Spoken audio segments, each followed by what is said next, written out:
One night in autumn, I woke up to find 3 people knocking on my apartment door. They smiled and said they'd come to let me know my big opportunity was close at hand. I said nothing, having expected this for some time. I knew it was my turn to volunteer for the immersive theater. Eyes.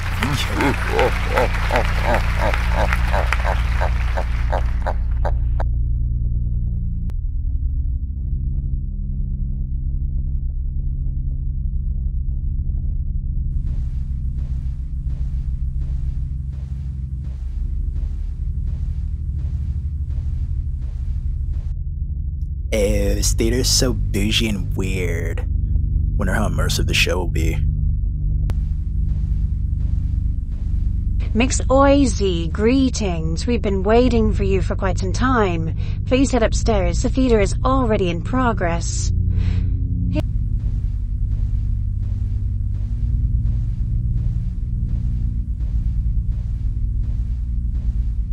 Jeez, this place really is bougie. This hallway, I mean corridor, is TF big.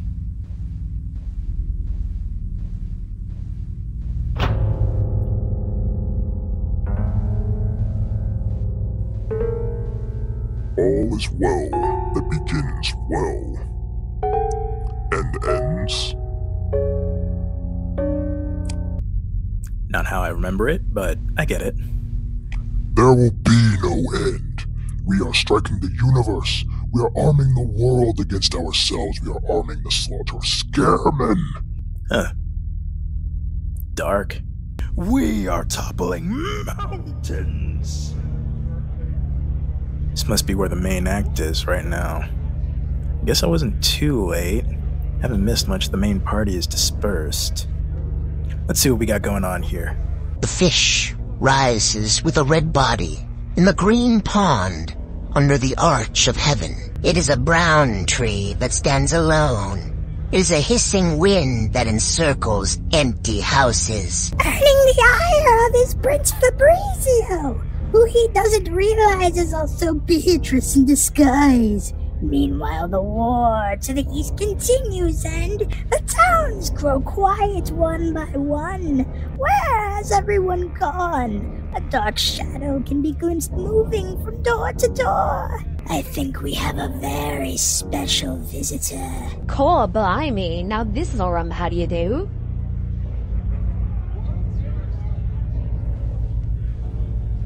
That mop girl looked really familiar. Should probably go check on the main. Oh no, yo, she dead! Getting kind of parched right now. Let's see where they keep the exotic bevy. No, it wouldn't be so bad if I could just follow the plot. Who would nix a character named Potsy the Mop Girl? I mean, doesn't she have enough problems as is? I know that voice. Stage manager says that none of the actors should know more than their characters do, in order to make things more immersive. What does immersive mean, anyway? I think it's when you hold your head underwater. That's submerging. Actually, for our purposes, it means an extra 200,000 in art subsidies each year. Hey boss. Great show tonight, huh? Girls, if you have time to lean, you have time to develop an enriching set of psychological motivations based on your characters' backstories. So get back to it. Not enough to memorize lines, now we need to have motives too? Screw this noise. One more show and I'm out of here. I knew there was a reason I was so drawn to this place. Real question is, should I get that drink or dip?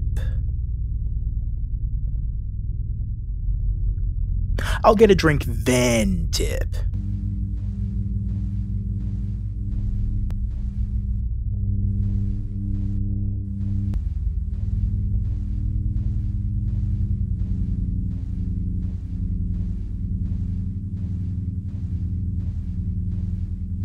Okay, maybe I should have just dipped.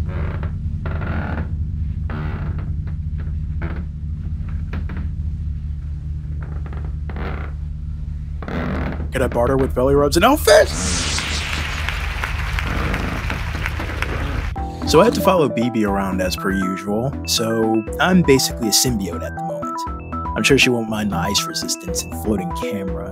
I'm not that chatty IRL. Anyways, obsessed with the murder of her character, she sets out to explore the theater, having Zizi, who got roped into this nonsense off screen somehow, cover for her since they have relatively the same build, and Patsy is currently soaking up her own suds. She explores the set, interrupting the method actors at her own peril, remarking on how she's seen none of the plays advertised around, but since they got put up, that they had to have been done here or at least well received. A founder is waxing away to a crowd that I'm sure has notepads. BB scooches past a few sugar plum dancers practicing for their scenes. Apparently if you mess up your lines, you get sent here to have a plum put on your head and chant the same line ad nauseum. A fate worse than death. Actually, now that I look at them, these costumes are really chic. Besides the point, Beebs. She moves through the rafters of an active set while people are whispering about the main show, spots the MC appearing in a spiral while talking to someone. We're too far from the action, so we can't exactly hear what's going on, though no Mop Girl related stuff, so off we poke. We get down to backstage and see a spirit has been summoned to rid Count Masco of the Sun and Moon, because they've been kind of ruining the vibes. Like, not to be that one NB, but both of them are kind of being that guy, you know? We found the Moon actor, but their method and refused to break character to give us info. Wandering again with little care as to where, she stalks the backstage acts, which depict Masco meeting a rather dubious fate, all while the audience applauds the eerie sight. Everyone backstage has vanished, so now that we can move more freely, we should too. She finds a trapdoor that looks like the only way out. Quietly, Beebs now stalks through the crawl spaces and under stage to find the main act once more. Stage notes from different versions of the play can be seen posted here and there. Unfortunately, these halls lead to another backstage area, but luckily she opens a closet, gets buried under costumes, and just barely is able to hide from the actor who investigated the noise after their scene.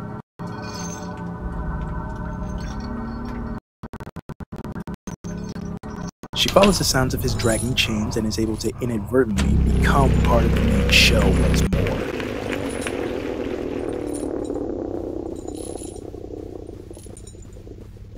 Just in time for us to witness the death of the Sun as they seal him up in a concrete house. BB wanders this final scene, acting like she's supposed to be part of the stage crew. You know?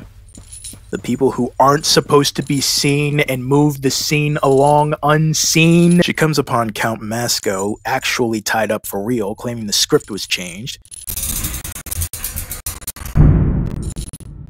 And BB breaks the fourth wall by getting pissy about how everyone refuses to break character, clearly oblivious to the fact that she can both be seen and heard right now. She finally jumps through the curtains to backstage again, while claiming that video games are clearly the much more immersive media experience.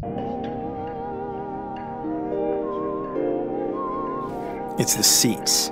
She eats some of the leftover popcorn as emotional retribution, and realizing that people were, watching her say and do all of those things. Can't believe I got drafted into this crap for a month.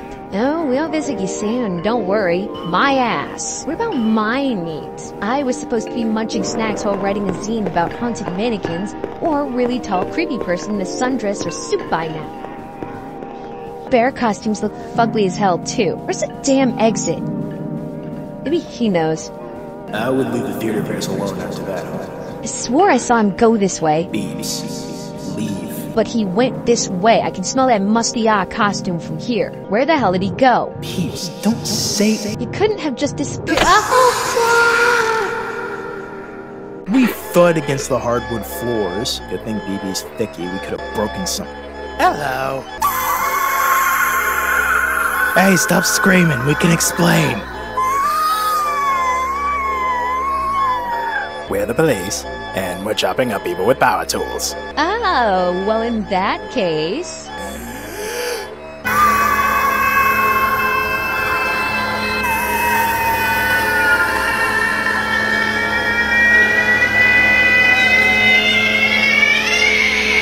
Hey, look, it's not up to me. I, for one, don't believe that women should be subject to this scene if they don't wish to.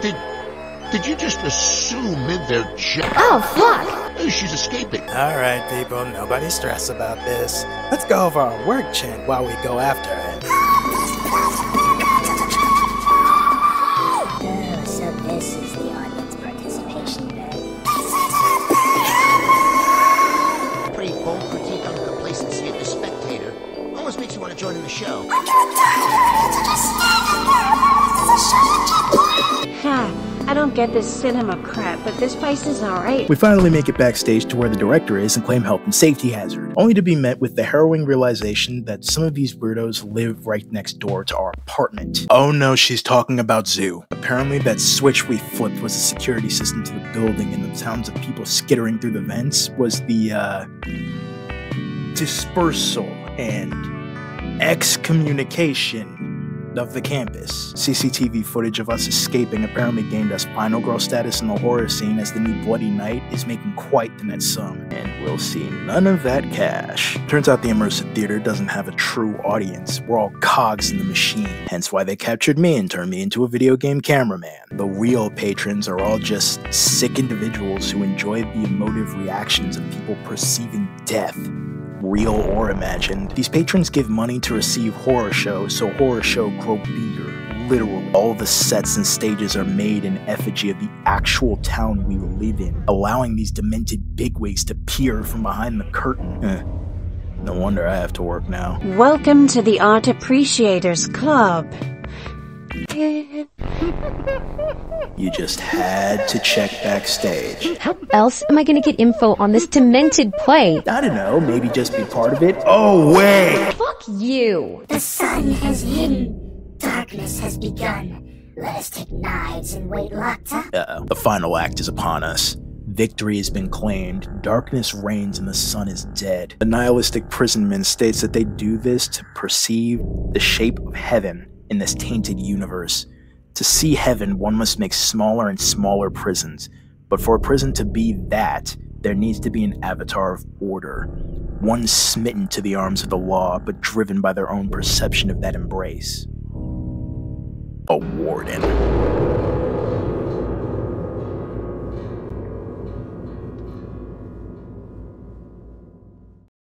Cold-blooded? Well, isn't that a romantic deal? After that confusing show, BB asks if she can be freed from the confusion and bouginess now, but the director refuses that action. Because we haven't been paid yet. Finally, some kind of monetary reward for all that crap. But, $20? Do I look like kinda? So yeah, the theater drafted BB, advertised in my realm, employed me as a late show cameraman, scarred us both with questions we'll never get answers to, and all we got out of it was $20. Total. Man, I'm glad that I made BB's Angie booty wear my headset. I'm not switching my floater to her just for $20. Well, $10. Seriously, what do I look like, an OnlyFans?